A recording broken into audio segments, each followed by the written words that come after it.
A Riqueza das Nações, obra de Adam Smith, parte 9. Nos tempos antigos, antes de se estabelecerem quaisquer instituições de caridade para a formação de pobres, para essas profissões de letrados, parece ter sido muito melhor a remuneração para os professores ilustres. Isócrates, no chamado Discurso contra os Sofistas, repreende a incoerência dos professores de seu tempo. Eles fazem as promessas mais estupendas a seus alunos, diz ele, e lhes ensinam a serem sábios, felizes e justos, e como recompensa por um serviço tão importante, estipulam a miserável remuneração de 4 ou 5 minas.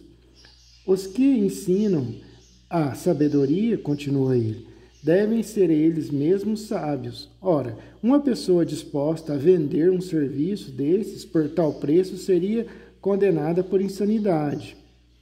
Certamente, Sócrates não pretende exagerar na remuneração. Podemos estar certos de que ela não era menor do que ele descreve. Deixa eu pontuar, aqui está escrito Isócrates, mas eu acho que certamente está falando de Sócrates aqui, mas está escrito Isócrates aqui. 4 minas eram iguais, tal, XY. Então, uma inscrição aqui que eu não entendo aqui. Representavam, portanto, não menos do que essa última soma deve ter sido a remuneração usual paga naquela época aos mestres mais eminentes de Atenas, Sócrates. O próprio Sócrates exige de cada aluno 10 minas, ou seja, X33, 6, S8D. Não sei que diabo é isso. Quando era professor em Atenas, afirma-se que tinha 100 alunos. Entendo que esse era o número de alunos a quem ele ensinava em um único turno, ou seja, o número de pessoas que frequentavam um de seus cursos. Contingente esse que não parece ser extraordinário para um professor de tanto renome em uma cidade grande, sendo ainda que a matéria por ele ensinado era retórica, uma das ciências mais em voga na época. Portanto, para cada curso deve ter ganho 1000 minas. Muitos outros ilustres professores dessa época parecem ter ganho grandes fortunas. Górgias fez um presente ao templo de Delfos, oferecendo sua própria estátua em ouro maciço, embora não deva ter sido uma estátua de tamanho natural, presumo.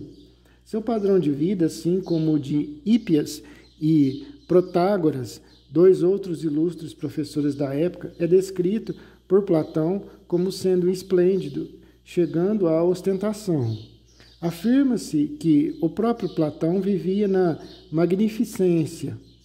Aristóteles, depois de ter sido tutor de Alexandre, recebendo para isto uma remuneração muito elevada do próprio Alexandre, como de seu pai Filipe, como é atestado por todos, não obstante isso, considerou valer a pena regressar a Atenas para reassumir a sua escola. Professores de ciências provavelmente eram, a esse tempo, menos frequentes do que 1 ou 2 gerações posteriores. Quando a concorrência provavelmente reduziu ligeiramente o preço de seu trabalho e a administração de que eram alvo, recapitulando, a concorrência provavelmente reduziu ligeiramente o preço de seu trabalho e a admiração de que era alvo. Ao que parece, porém, os mais eminentes deles desfrutavam de um grau de consideração muito superior a que hoje se dispensa a qualquer desses profissionais. Os atenienses enviaram o acadêmico Carneades e o estoico Diógenes a Roma, na qualidade de emissários especiais. Embora Atenas não estivesse mais em seu antigo esplendor, ainda constituía uma república independente e considerável. Carneades era babilônio de nascimento e, portanto, já que nunca houve povo tão zeloso como os atenienses, a ponto de não admitir estrangeiros para cargos públicos, a consideração que tinham por esse sábio deve ter sido muito grande. Essa desigualdade de remuneração no global talvez seja mais vantajosa do que prejudicial ao público. Pode até certo ponto degradar a profissão de um professor oficial, mas o baixo preço da formação literária representa uma vantagem que supera de muito esse pequeno inconveniente. Além disso, o público poderia oferir benefício ainda maior se a constituição ou estrutura dessas escolas e institutos fosse mais razoável do que é no presente, na maior parte da Europa. Em terceiro lugar, a política europeia, pelo fato de dificultar a livre circulação da mão de obra e do capital, tanto de um emprego para outro como de um lugar para outro, em certos casos provoca uma desigualdade muito inconveniente no conjunto das vantagens e desvantagens dos diferentes empregos de mão de obra e de capital. O Estatuto da Aprendizagem dificulta a livre circulação de mão de obra de um emprego para outro, até no mesmo lugar, e os privilégios exclusivos das corporações dificultam essa livre circulação de um lugar para outro, até na mesma ocupação. Acontece com frequência que, em uma manufatura, se pagam altos salários aos trabalhadores, ao passo que os de outra precisam contentar-se com o indispensável para a subsistência. A primeira ocupação está em estado de progresso, o que faz com que seja contínua a demanda de nova mão de obra. Ao contrário, a segunda está em declínio, o que faz aumentar ainda mais a disponibilidade de mão de obra já superabundante.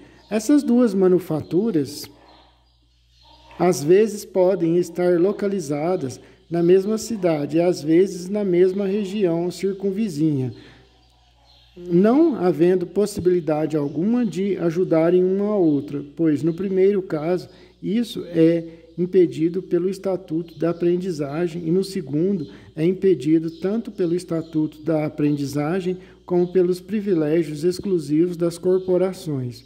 Ora, em muitas manufaturas diferentes, as operações executadas são tão semelhantes que os trabalhadores com facilidade poderiam mudar de ocupação entre si, se isso não fosse impedido por essas leis absurdas.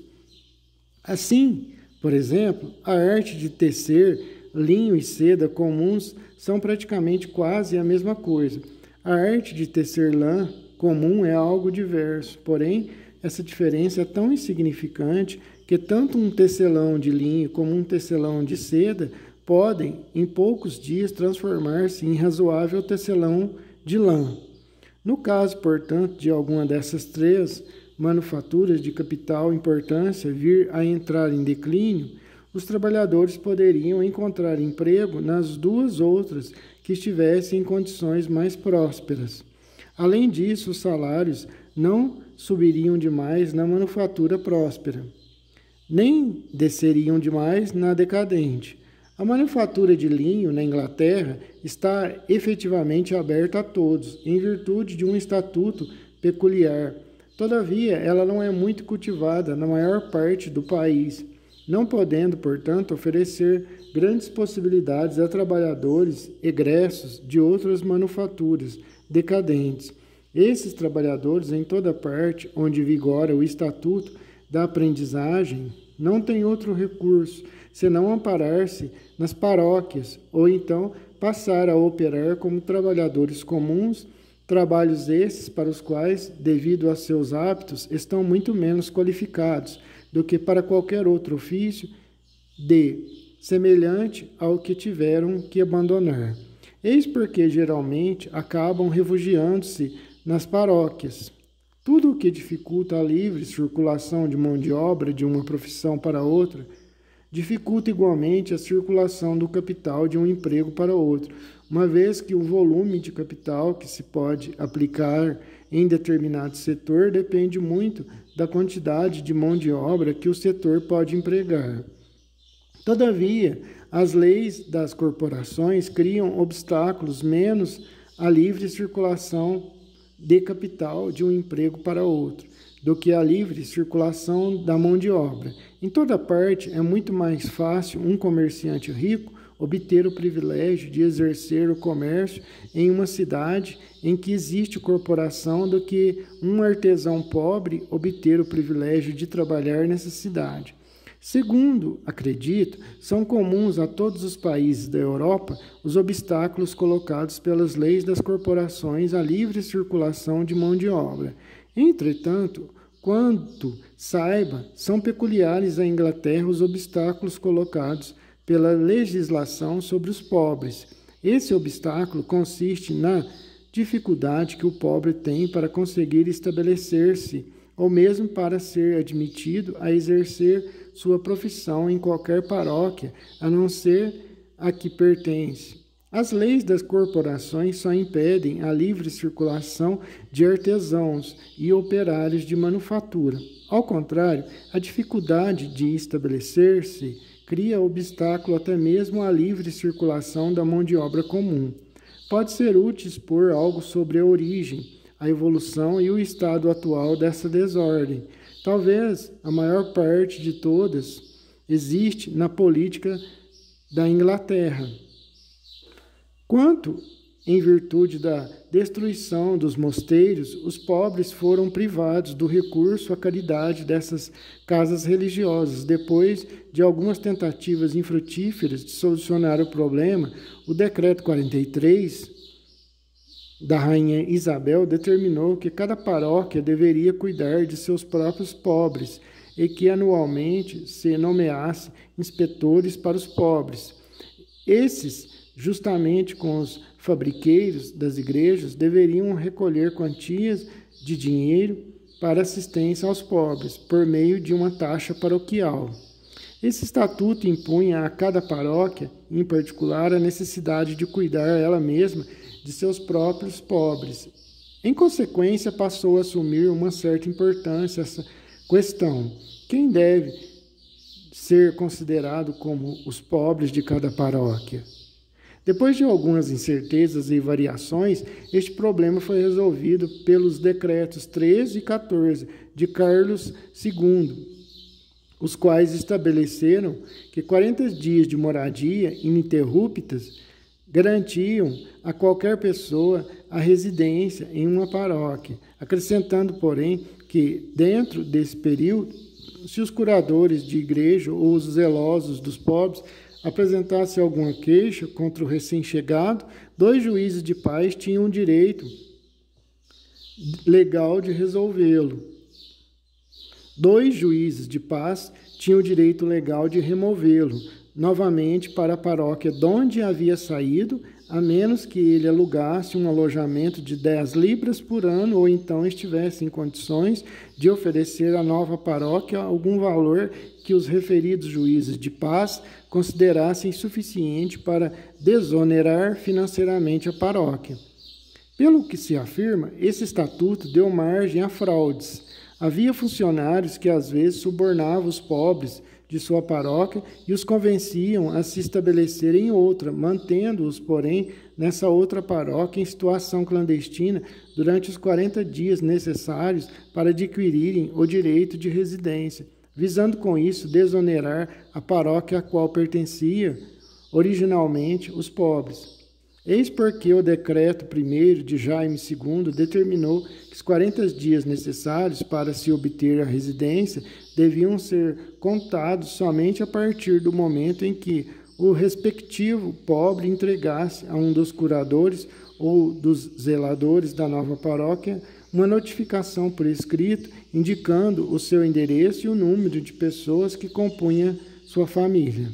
Entretanto, ao que parece, os oficiais paroquiais nem sempre eram mais honestos em relação à sua paróquia do que haviam sido em relação a outras, e por vezes se mostravam convenientes.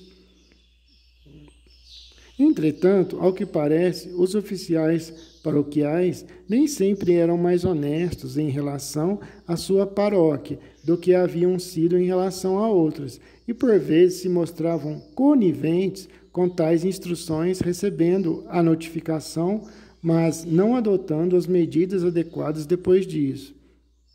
Já que, portanto, supostamente cada membro da paróquia tinha o máximo interesse em não onerar mais os custos de sua paróquia com novos intrusos, entre aspas. O decreto 3 de Guilherme III sancionou que os 40 dias deveriam ser contados somente a partir da publicação da notificação por escrito, na perspectiva. Tá difícil. O decreto 3 de Guilherme III sancionou que os 40 dias deveriam ser contados somente a partir da publicação da notificação por escrito na respectiva igreja, no domingo imediato após o serviço divino. Tudo somado, afirma o Dr. Burne, é muito raro alguém conseguir essa residência, decorridos 40 dias contínuos de moradia após a publicação escrita da notícia. O intento da lei não é tanto favorecer a concessão de novos direitos de residência, mas impedi-la, criando obstáculos a entradas clandestinas. Com efeito, a notificação é uma arma a mais para a paróquia poder remover o novo candidato. Entretanto, se a situação de uma pessoa é tal que é duvidoso se pode ou não ser removida, ou a notificação obriga a paróquia a conceder a residência sem contestação, deixando que o cidadão continue a residir ali os 40 dias, ou então obriga a remover o candidato da paróquia mediante denúncia e processo judicial. Consequentemente, esse estatuto praticamente tornou impossível a qualquer pobre a obtenção de uma nova residência pelo velho sistema da moradia durante 40 dias consecutivos na nova paróquia. Contudo, para não fechar totalmente a possibilidade de pessoas comuns de uma paróquia conseguirem residência em outra, o Estatuto oferecia 4 outros meios para conseguir isto, sem ter que entregar uma notificação e sem necessidade de publicação da mesma.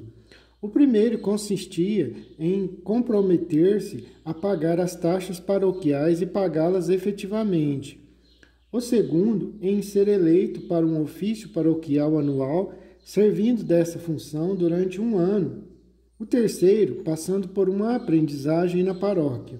E o quarto, sendo contratado para o serviço da paróquia durante um ano e permanecendo no mesmo serviço durante todo o referido ano.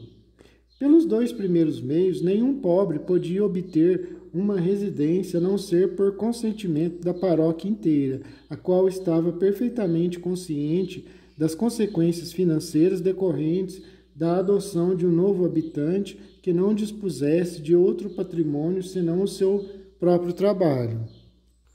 Por outro lado, mesmo os 2 últimos meios estavam praticamente fechados a um homem casado. Dificilmente um aprendiz pode ser casado. Aliás, a lei prescreve expressamente que não se dê residência a nenhum casado através de contratação por um ano. O efeito principal da introdução da concessão de residência por serviço foi abolir, em grande parte, o velho costume de contratar para um ano, costume esse anteriormente tão habitual na Inglaterra, que mesmo hoje, se não houver cláusula específica que diga o contrário, a lei entende que todo empregado é contratado por um ano. Todavia, nem sempre os mestres estão dispostos a conceder residência a seus empregados, contratando-os desta maneira. E os próprios empregados nem sempre estão dispostos a ser contratados dessa forma, pois já que uma nova residência implica em cancelamento das anteriores, os empregados poderiam vir a perder sua residência original nos lugares em que nasceram, moradia de seus pais e de seus parentes. É evidente que nenhum trabalhador independente, quer seja operário ou artesão, tem probabilidade de obter uma nova residência, seja por aprendizagem ou por serviço. Se, portanto, tal pessoa levasse sua atividade para uma nova paróquia, estaria sujeita a ser afastada, por mais saudável e operosa que fosse, no arbítrio de qualquer curador de igreja ou inspetor, a menos que pagasse 10 libras por ano, coisa impossível para quem vive exclusivamente de seu trabalho. ou então pudesse oferecer uma garantia financeira considerada por 2 juízes de paz como suficiente para desonerar financeiramente a paróquia.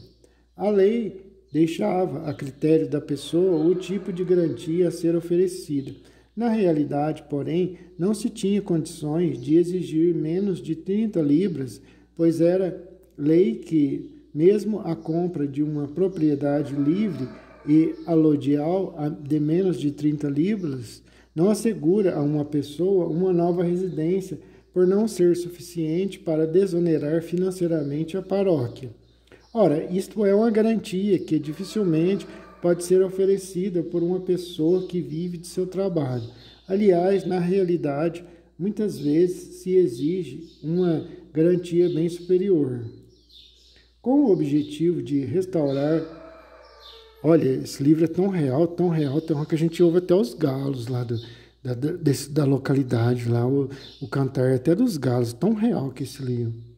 Com o objetivo de restaurar de alguma forma aquela circulação livre de mão de obra, impossibilitada quase totalmente por esses diversos estatutos, partiu-se para a intenção dos certificados. Os decretos 8 e 9 de Guilherme III determinaram que toda pessoa que trouxesse um certificado da última paróquia dizendo que possuía residência legal, certificado esse assinado pelos curadores da igreja e pelos inspetores dos pobres, e com a permissão de 2 juízes de paz, qualquer outra paróquia estava obrigada a receber tal pessoa.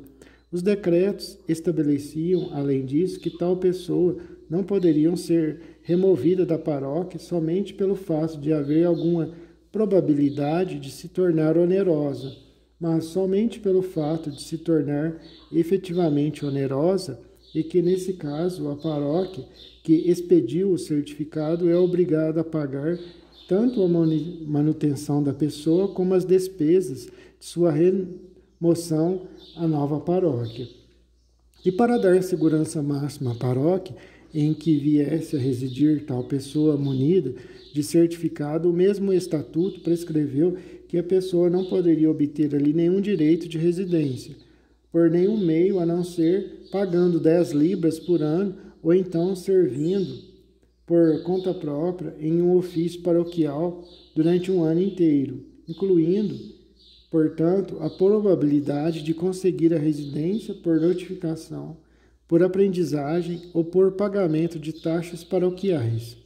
Além disso, o Decreto 12 da Rainha Ana, Estatuto 18, determinou que nem os empregados, nem os aprendizes de tal pessoa, munida de certificado, podiam obter residência na paróquia na qual viesse a residir tal pessoa, munida de certificado, conseguiu estabelecer aquela livre circulação de mão de obra que havia sido quase inteiramente impossibilitada pelos estatutos anteriores. Podemos deduzir-se das observações muito judiciosas do Dr. Burne, que passou a transcrever o seguinte: é óbvio que há várias boas razões para exigir certificados para pessoas que passam a instalar-se em uma nova localidade. Isto é, que tais pessoas não podem obter residência nem mediante aprendizagem, nem prestando serviço, nem por notificação, nem pagando taxas paroquiais, que não podem obter residência nem para aprendizes, nem para empregados seus, que no caso de tais pessoas se tornarem onerosas, sabe-se para onde removê-las, sendo que a paróquia anterior está obrigada a pagar tanto as despesas da remoção como da manutenção da pessoa.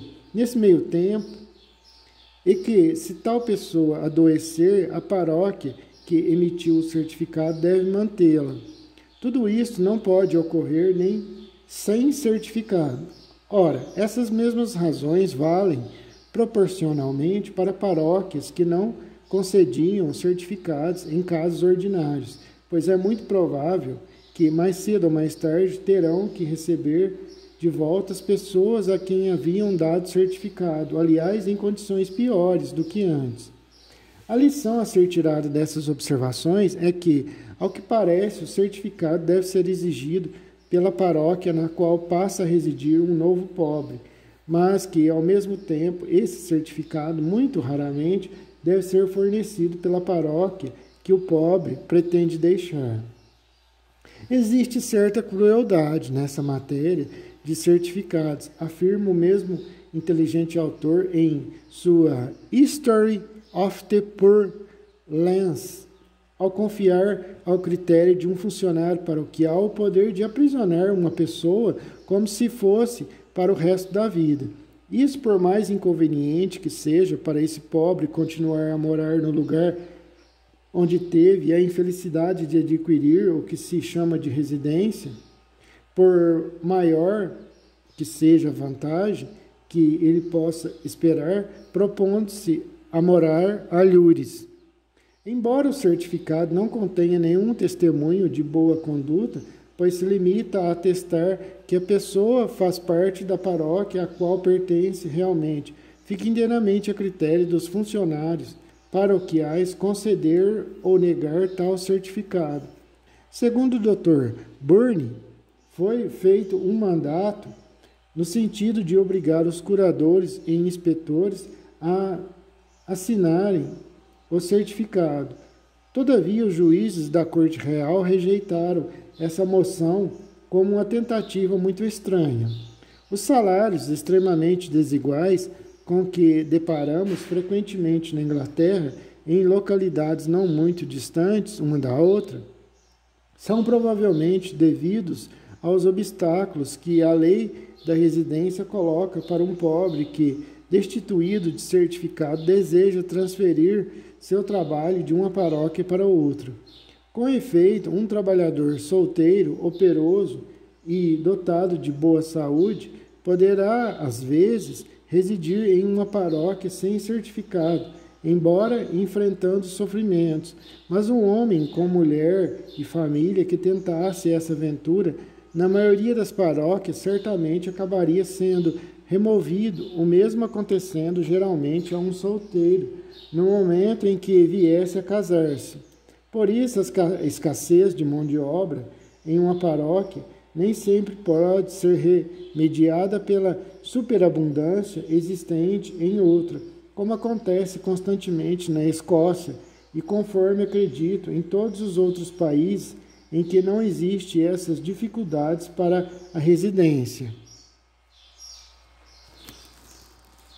Nesses países, embora os salários possam ser um pouco mais altos, nas proximidades de uma cidade grande ou em outros lugares em que existir uma demanda extraordinária de mão de obra e diminuir gradualmente à medida em que aumenta a distância de tais centros, até recaírem novamente na taxa comum do país, nunca deparamos com essas diferenças repentinas e imprescindíveis que, por vezes, encontramos na Inglaterra, em localidades vizinhas, onde frequentemente é mais difícil para uma pessoa pobre atravessar os limites artificiais de uma paróquia do que atravessar um braço de mar ou uma cadeia de altas montanhas, divisas naturais que às vezes separam níveis salariais nitidamente diferenciados em outros países. Remover uma pessoa que não cometeu nenhuma falta de uma paróquia onde escolheu residir constitui uma violação evidente da liberdade e da justiça natural. E, no entanto, as pessoas simples do povo da Inglaterra, tão ciosas da sua liberdade, mas nunca perfeitamente conscientes do conteúdo e do significado autêntico dessa prerrogativa, como, aliás, acontece na maioria dos outros países, têm suportado já durante mais de um século tal tipo de opressão, sem encontrar saída para esse impasse.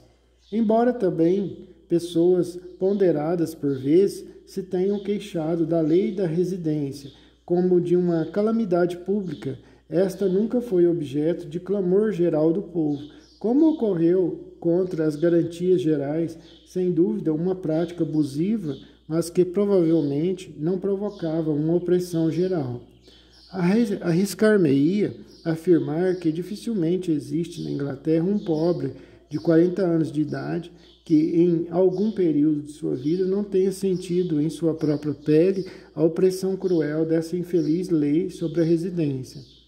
Concluirei este longo capítulo observando que, embora antigamente fosse costume definir níveis salariais, primeiro por meio de leis gerais extensivas no país inteiro e depois mediante regulamentos particulares dos juízes de paz em cada condado específico, atualmente essas duas práticas estão totalmente em desuso. Com base na experiência de mais de 400 anos, diz o Dr. Bourne, parece chegado o momento de deixar de lado todas as tentativas de definir rigorosamente por lei aquilo que pela própria natureza parece impossível de delimitação estrita. Com efeito, se todas as pessoas que exercem o mesmo tipo de trabalho devessem receber salários iguais, não haveria emulação, não haveria margem para a iniciativa e a generosidade.